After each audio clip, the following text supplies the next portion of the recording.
Hello everyone. तो जैसे कि हमने स्टार्ट किया था प्रेजेंट इंडेफिनिट टेंस, है ना। टेंस खत्म हो चुका था ना, टेंस खत्म हुआ था, टेंस का पहला पार्ट खत्म हुआ था, प्रेजेंट इंडेफिनिट टेंस, है ना। प्रेजेंट इंडेफिनिट टेंस के बारे में थोड़ा सा रिकैप ले लीजिए कि प्रेजेंट इंडेफिनिट टेंस से हमें क्या पता चलता है। उसमें हमें पता चलता है कि हमें यूजुअल हैबिट्स पता चलती है, रूटीन्स पता चलते हैं, है ना, और कोई यूनिवर्सल ट्रुथ टाइप की चीज़ें पता चलती हैं, है ना। और इसमें हेल्पिंग वर्ब कौन कौन सी यूज होती हैं। हेल्पिंग वर्ब इसमें आई थी डू या डज, और मेन वर्ब की कौन सी फॉर्म आई थी, वर्ब की फर्स्ट फॉर्म आई थी या एस या ईएस फॉर्म आई थी। इसका प्रयोग किए थे हमने मेन वर्ब, सॉरी, इसका प्रयोग किया था प्लूरल सब्जेक्ट के साथ, और इसका प्रयोग करते हैं सिंगुलर सब्जेक्ट के साथ। लेकिन कब ये बात होती है किसकी, अफर्मेटिव सेंटेंसेस की, किसकी। और लेकिन जब हम किसका प्रयोग करते हैं, हम पढ़ते हैं जब नेगेटिव सेंटेंसेस या इंट्रोगेटिव सेंटेंसेस, तो हम कौन सी फॉर्म का प्रयोग करते हैं, वर्ब की फर्स्ट फॉर्म का प्रयोग करते हैं। क्या इतनी बात समझ में आई थी आपको। इसमें हमने पढ़ा था अफर्मेटिव सेंटेंसेस के बारे में, नेगेटिव सेंटेंस के बारे में, और इंट्रोगेटिव के दोनों टाइप पढ़े थे, इंट्रोगेटिव और डबल इंट्रोगेटिव। और इंट्रोगेटिव में भी दोनों टाइप पढ़े थे, इंट्रोगेटिव और इंट्रोगेटिव नेगेटिव भी पढ़े थे। क्या सारी चीजें क्लियर है। तो आज हम स्टार्ट करने वाले किसको, प्रेजेंट कॉन्टिन्यूअस टेंस को। देखो प्रेजेंट नाम क्या है, कॉन्टिन्यूअस, कंटिन्यू है वर्क, वर्क अभी भी क्या है, काम अभी भी चल रहा है। ठीक है, बात में आ रही, काम अभी भी चल रहा है। तो हिंदी में अगर हमें किसी सेंटेंस से पहचाना है कि ये जो सेंटेंस है या फिर जो काम है वो प्रेजेंट कॉन्टिन्यूअस में दे रखा है या फिर किसी और में दे रखा है, तो हमने आपको बताया था अगर सेंटेंस प्रेजेंट में होगा तो लास्ट में है ना, और हूँ, इस टाइप के शब्द आएंगे।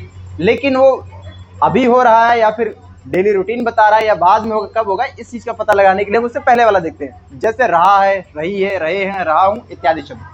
अगर हिंदी में वाक्य जैसे मैं बोलूं मैं आपको पढ़ा रहा हूं, तो क्या इस सेंटेंस को सुन के आपके दिमाग में ये आया कि ये काम अभी भी चल रहा है आपके सामने, है ना, हवा चल रही है, तो काम कंटिन्यू है, इसलिए इसको बोलते हैं प्रेजेंट में कंटिन्यूअस टेंस, प्रेजेंट में कंटिन्यूअस टेंस। बात में आ रही है। अगर इसी बात को मैं दूसरी तरीके से बोला होता, जैसे मैं पढ़ा रहा था, तो काम हो तो रहा है लेकिन अभी नहीं, पहले हो रहा था, पढ़ा रहा था, अब दिमाग में आके ऑटोमेटिक आ गया, काम बहुत पहले की बात हो रही है, काम पास्ट में जारी रहा होगा, कंटिन्यू रहा होगा किसी टाइम पे, है ना। उसी तरह से यहाँ पे है, हूँ, है, इसका मतलब काम प्रेजेंट में चल रहा है, अभी भी आपके सामने चल रहा है। इंग्लिश में पहचानने के लिए इसमें 3 हेल्पिंग वर्ब का यूज करते हैं, इज, एम और आर का। जैसे प्रेजेंट इंडेफिनिट में आपने सीखा था हेल्पिंग वर्ब कौन सी यूज हुई, डू या डज, उसी तरह से इसमें कौन सी हेल्पिंग वर्ब आएगी, इज, एम, आर। तो ये इंग्लिश में पहचानने के लिए इज, एम, आर, या फिर कह सकते हो ये आपकी हेल्पिंग वर्ब है। क्या है ये, हेल्पिंग वर्ब है। ठीक है, जैसे प्रेजेंट इंडेफिनिट की मेन वर्ब थी आपकी फर्स्ट फॉर्म या सिंगुलर सब्जेक्ट के साथ लगाते थे हम ऐसे ईएस फॉर्म, उसी तरह से यहाँ पर मेन वर्ब की कौन सी फॉर्म आएगी, आईजी फॉर्म। तो आइए प्रोसीड करते हैं अफर्मेटिव सेंटेंस में। अच्छा, अफर्मेटिव सेंटेंस का मतलब क्या होता है, कितने लोगों को पता है। जो नॉर्मल सेंटेंस, आप कैसे पहचानोगे सेंटेंस नॉर्मल है, सीरियस है, आप कैसे पहचानोगे सेंटेंस नॉर्मल है, सीरियस है। देखो इसमें एक वर्ड लिखा हुआ है अफर्म, अफर्म का मतलब होता है किसी चीज को स्वीकार कर लेना, अफर्म मतलब किसी चीज को एक्सेप्ट करना, इसको एक्सेप्टिव सेंटेंस भी कह सकते हो, पॉजिटिव सेंटेंस भी कह सकते हो। ठीक है, तो अफर्मेटिव मतलब ऐसे सेंटेंस जिनको एक्सेप्ट किया जा रहा हो, है ना, बात को स्वीकारा जा रहा हो। मेरी बात समझ में आ रही है। ठीक है, तो इसका रूल क्या होता है, जैसे सब्जेक्ट, रूल क्या होता है इसका, subject plus helping verb, verb की एनजी फॉर्म, ऑब्जेक्ट प्लस, इतनी बात समझ में।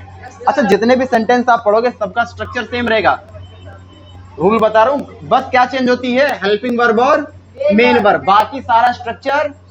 देखो अगर अफर्मेटिव सेंटेंस है, क्या है, तो इसका स्ट्रक्चर बनेगा, पहले सब्जेक्ट होगा, फिर हेल्पिंग वर्ब होगी, फिर मेन वर्ब होगी, और फिर ऑब्जेक्ट होगा, और फिर क्या होगा, अदर वर्ड्स। अब कोई भी ले लो, अब जैसे हम अगर प्रेजेंट इंडेफिनिट की बात करें, प्रेजेंट इंडेफिनिट क्या बोला था हमने, यहाँ पर क्या आएगा, सब्जेक्ट प्लस, यहाँ पर हेल्पिंग वर्ब की तरह की जगह हमने ऐसे यस फॉर्म यूज किया था ना, तो वर्ब में आएगा plus object plus other word, done.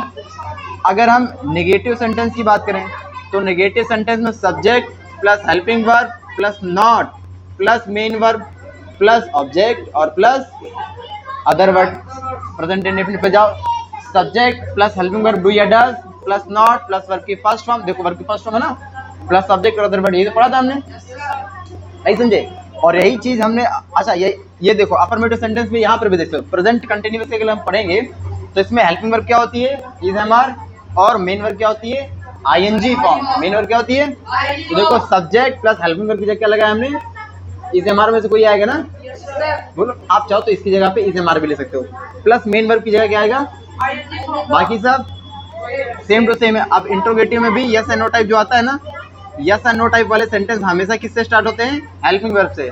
इसमें होगा helping verb plus subject plus main verb plus object plus other word, last में क्या लगेगा, क्वेश्चन वर्ड। अब अगर हम प्रेजेंट इंडेफिनिट की बात करें तो डू या does plus subject plus verb की first form plus object plus other word, last में क्वेश्चन मार्क। अगर हमें कहीं नॉट लाना हो, क्या लाना हो, नॉट, तो नॉट में क्या आता है, helping verb plus subject plus not plus बाकी सेम टू सेम, यहाँ से पूरा सेम। चलो मैं लिख ही देता हूँ, not plus main verb plus object plus other word, last में उसी तरह से एक WH टाइप आपने पढ़ा था। WH टाइप की क्या होता है, स्टार्टिंग में क्वेश्चन वर्ड प्लस उसके बाद जो यस एंड नो टाइप का स्ट्रक्चर है वो पूरा उतार दो, ये वाला पूरा, ठीक है, नॉट वाले के लिए ये वाला पूरा उतार देना। अब जैसे उसमें यस एंड नो टाइप के लिए यहाँ पर हमने क्या लिखा था, डू या does plus subject plus verb की first form object other word question mark. इसमें क्या लिखेंगे, is am are plus subject plus ING form plus object plus other word और लास्ट में समझ में आ रही। आप स्ट्रक्चर याद रखो, subject, helping verb, main verb, object. अब कोई भी पूछ ले, फिर मैं चाहे प्रेजेंट इंडेफिनिट का पूछो, प्रेजेंट कॉन्टिन्यूअस का पूछो, परफेक्ट का पूछो, परफेक्ट कॉन्टिन्यूअस का पूछो, सब में रूल समझ आ रही, बात नहीं आ रही, कैटेगराइज कर लोगे, अब नहीं कर पाओगे, इतनी बात में आ गई, ठीक है।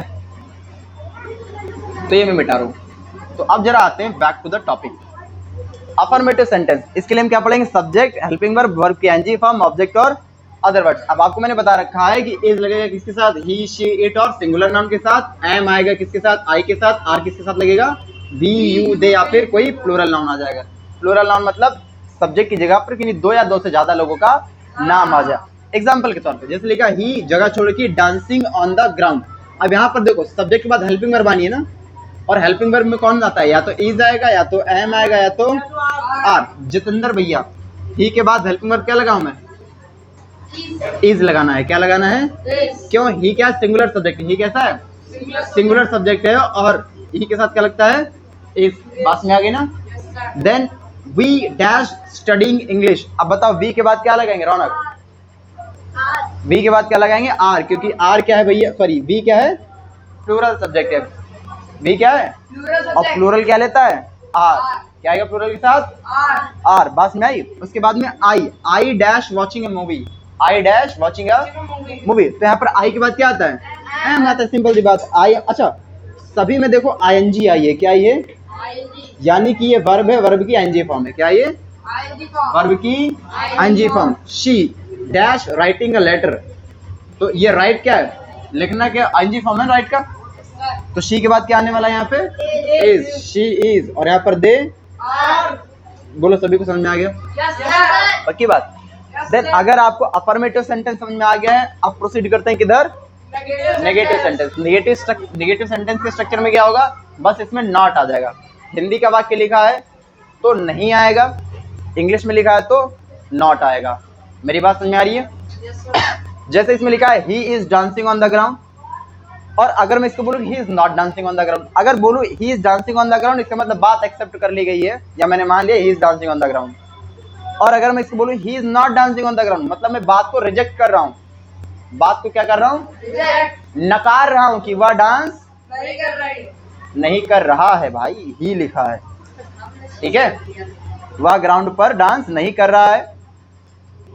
अब उसी तरह से जैसे ही डैश नॉट प्लेइंग क्रिकेट, वह क्रिकेट नहीं खेल रहा है, हमें बनाना है, तो हम ही के साथ क्या लगाएंगे, इज, आई के साथ, यू के साथ, दे के साथ, द डॉग्स के साथ। अब देखो डॉग्स, कुत्ते ज्यादा हो गए ना, प्लूरल हो गया, और प्लूरल के साथ क्या लगाते हैं, द डॉग। अब इसका हिंदी में मतलब सुनते हैं। लिखा he is not playing cricket, वह क्रिकेट नहीं खेल रहा है, वह क्रिकेट नहीं खेल रहा है। तो देखो नहीं, बात को नकार दिया गया, वह क्रिकेट नहीं खेल रहा है। I am not singing a song, मैं गाना नहीं गा रहा हूं, मैं गाना नहीं गा। और ध्यान समझो जरा, सब्जेक्ट है, हेल्पिंग वर्ब है, नॉट है, वर्ब की आईएनजी फॉर्म और object.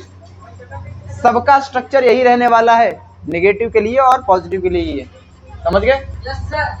You are not doing a good job, आप एक अच्छा कार्य नहीं कर रहे हैं। नकार रहा हूं ना, आप एक अच्छा कार्य नहीं कर रहे हैं। They are not teasing, tease करना मतलब चिढ़ाना या परेशान करना। वे उसे नहीं चिढ़ा रहे हैं, वे उसे नहीं चिढ़ा रहे हैं। तो यहाँ पर they subject are helping verb not लग गया, वर्ब की एनजी फॉर्म और हर क्या है, ऑब्जेक्ट है। क्यों? चिढ़ाने का काम किस पे हो रहा है? हर पे हो रहा है। लेकिन यहाँ पर नकार दिया गया कि भैया ये काम उस पर ही हो रहा है। मेरी बात समझ आ गई आपको? देन उसके बाद में the dogs are not barking, कुत्ते भौंक नहीं रहे हैं, कुत्ते भौंक नहीं रहे हैं। अब यहाँ पर द डॉग्स सब्जेक्ट हो गया, हेल्पिंग वर्ब नॉट लग गया, वर्ब की एनजी फॉर्म और यहाँ पर ऑब्जेक्ट क्या हो गया? क्या हो गया? यहाँ पर ऑब्जेक्ट नहीं दे रखे। हेल्पिंग वर्ब हर जगह रहेगी। अगर प्रेजेंट कॉन्टिन्यूअस पढ़ रहे हो तो इज एम आर उसकी आइडेंटिफिकेशन या फिर पहचान होती है, वही हेल्पिंग वर्ब है। इज एम आर आएगी ही आएगी किसमें? Present continuous tense. अगर आपको हमने स्टार्टिंग वीडियो नंबर 1 में बताया था कि कैसे पहचानोगे कि सेंटेंस प्रेजेंट इंडेफिनिट का है, कि कॉन्टिन्यूअस का है, कि परफेक्ट का है, सब कुछ बता रखा है ना? अगर भूल रहे तो वो वीडियो फिर से देख लेना एक बार। बोलो इतनी बातें समझ आ गई? अच्छा, इसका हिंदी में मतलब जैसे he is dancing on the ground, वह मैदान में डांस कर रहा है या फिर वह मैदान में नाच रहा है, वह मैदान में नाच रहा है। वी आर स्टडिंग इंग्लिश, हम अंग्रेजी पढ़ रहे हैं, हम अंग्रेजी पढ़ रहे हैं। I am watching A movie, मैं एक चलचित्र देख रहा हूँ या फिर मैं एक मूवी देख रहा हूँ। हाँ, मैं एक मूवी देख रहा हूँ। She is writing a letter, वह एक पत्र लिख रही है। They are waiting for the guest, वे मेहमान का इंतजार कर रहे हैं। वेटिंग मतलब क्या होता है? इंतजार करना। वेटिंग मतलब क्या? सभी को समझ में आ गया? ठीक है, तो इतना नोट करो, उसके बाद स्टार्ट करते हैं इंट्रोगेटिव।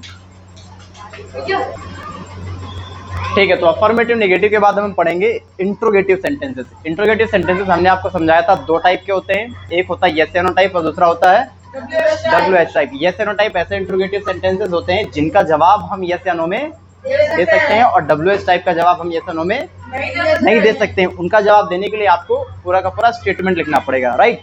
तो जैसे हम यस या नो की बात करेंगे तो इसमें दो रूल होते हैं, रूल नंबर 1 और रूल नंबर 2। जैसे सबसे पहले आएगा रूल नंबर 1 में helping verb plus subject plus verb की NG form, object, other word और लास्ट में क्या रहेगा? Question mark. हमेशा देना। अभी थोड़ी देर पहले मैं आपको बताया था ना कि यस नो का रूल क्या होता है? Helping verb subject plus verb plus main verb plus subject और अदर वर्ड लास्ट में क्या रहेगा? होगा क्वेश्चन मार्क। अदर वर्ड और लास्ट में क्वेश्चन मार्क। अब हेल्पिंग वर्ब के लिए यहाँ पर क्या यूज होगा? इज एम आर, और बाकी मतलब यही तो चेंज होता है, बाकी सारा कुछ क्या रहता है?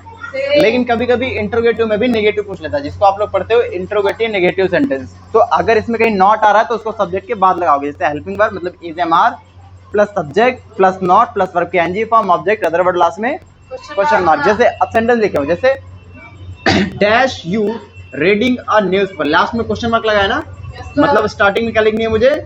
Helping verb. लास्ट स्टार्टिंग में क्या लिखनी है? अब helping verb is am are आना चाहिए क्योंकि वर्ब की एनजी फॉर्म आई, हम पढ़ क्या रहे हैं? प्रेजेंट कॉन्टिन्यूअस टेंस, मतलब इज एम आर में से कुछ आएगा। तो बताओ यू के साथ क्या लगाऊं? यहाँ पे क्या लगाऊंगा? आर। ठीक है। Are you reading a newspaper, क्या आप अखबार पढ़ रहे हैं? तो अगर पढ़ रहे हैं तो बोलेंगे यस, नहीं पढ़ रहे हैं तो बोलेंगे no. Dash he flying a kite in the sky, यहाँ पर ही के साथ क्या लगेगा? इज। तो क्या बोलेंगे? Is he flying a kite in the sky, क्या वह आसमान में पतंग उड़ा रहा है? क्या वह पतंग आसमान में उड़ा रहा है? तो यहाँ पर देखो हेल्पिंग वर्ब हो गई, सब्जेक्ट हो गया, वर्ब की आईएनजी फॉर्म हो गई, ऑब्जेक्ट हो गया और अदर वर्ड लास्ट में कुछ। क्या रूल के अकॉर्डिंग चल रहा है? यहाँ पर अब आई के साथ जानते हो क्या लगेगा? Am I not answering your question, क्या मैं आपके प्रश्नों का उत्तर नहीं दे रहा हूँ? देखो यहाँ पर नेगेटिव सेंटेंस हो गया ना। नेगेटिव सेंटेंस मतलब सब्जेक्ट के बाद क्या लगा देना है? Not. Helping verb subject not verb की एनजी फॉर्म और ये क्या हो गया? पूरा ऑब्जेक्ट। क्या रूल के अकॉर्डिंग चल रहा है सब? ठीक है, स्ट्रक्चर याद रखना है। अब यहाँ पर dash Radhe not taking bath daily, क्या राधे रोज स्नान नहीं कर रहा है? तो यहाँ पर क्या लगाएंगे हम? इज। क्यों लगाएंगे? क्योंकि राधे क्या है? सिंगुलर नाउन है। कैसा नाउन है? बोले ये बात समझ में आ गई आपको?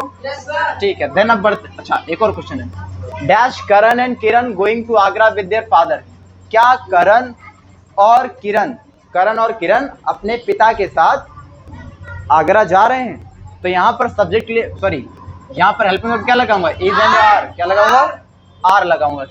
क्यों लगाऊंगा आर, सब्जेक्ट दो है, किरण और मतलब करण और किरण, दो सब्जेक्ट हो गए ना, तो इसको हम बोलेंगे प्लूरल नाउन। क्या बोलेंगे, ठीक है। और प्लूरल नाउन के साथ क्या आता है, आर।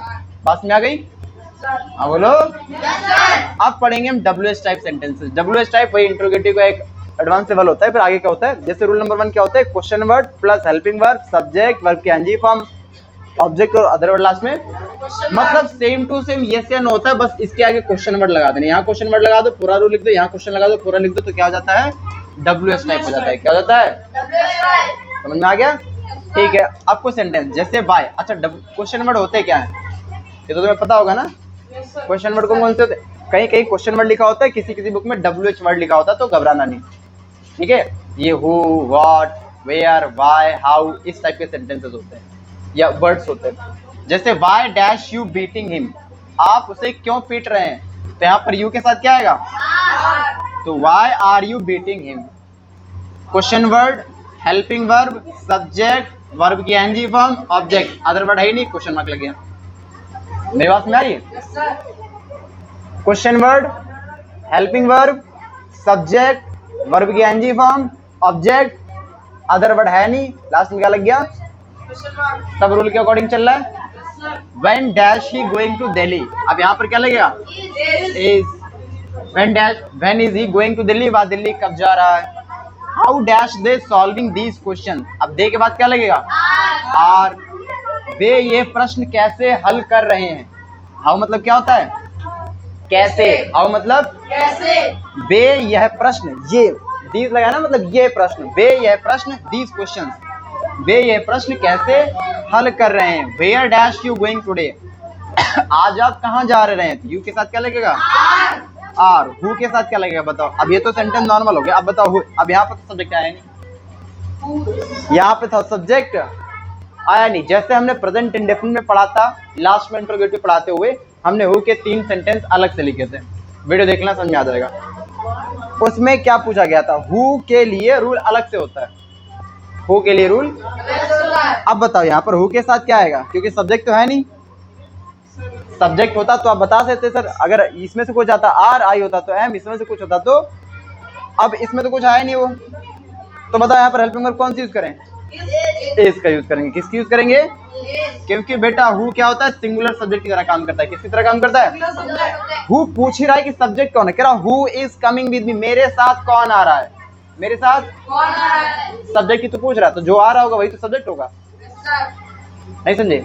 और जो सब्जेक्ट होगा वो सब्जेक्ट क्या मान के चलेंगे, सिंगुलर है, वो क्या है। जैसे who is making a noise in the class, कक्षा में शोर कौन मचा रहा है, तो कौन, सब्जेक्ट की तो पूछ रहा हूँ कि शोर मचाने का काम कौन कर रहा है।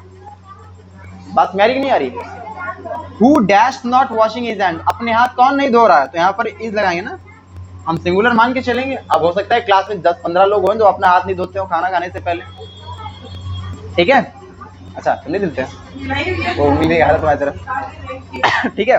तो who is not washing his hand, अपने हाथ कौन है, यहाँ पर हर भी लगा सकते हो, इसमें सब्जेक्ट नहीं होता है। हाँ। हु वाले सेंटेंस जितने भी आएंगे, ध्यान रखना, हु वाले सेंटेंस जितने भी आएंगे इंट्रोगेटिव में, अगर उसमें हेल्पिंग वर्ब नहीं दे रखी है तो आप सिंगुलर हेल्पिंग वर्ब यूज करोगे। इसमें अदर वर्ड्स हमेशा हाँ हो सकता है, सब्जेक्ट आपसे पूछा गया है, उसी की देख हु लगाया गया है, वर्ब की एनजी फॉर्म होगी, हेल्पिंग वर्ब होगी, ऑब्जेक्ट होगा, अदर वर्ड्स हो भी सकते हैं, नहीं भी हो सकते हैं। बस मेरी पक्की बात, तो आपको प्रेजेंट कंटिन्यूअस अच्छे से समझ में आ गया। Yes sir. चलो ठीक है, एक्सरसाइज में तुम्हें बता दूंगा क्या करना है, रख लो।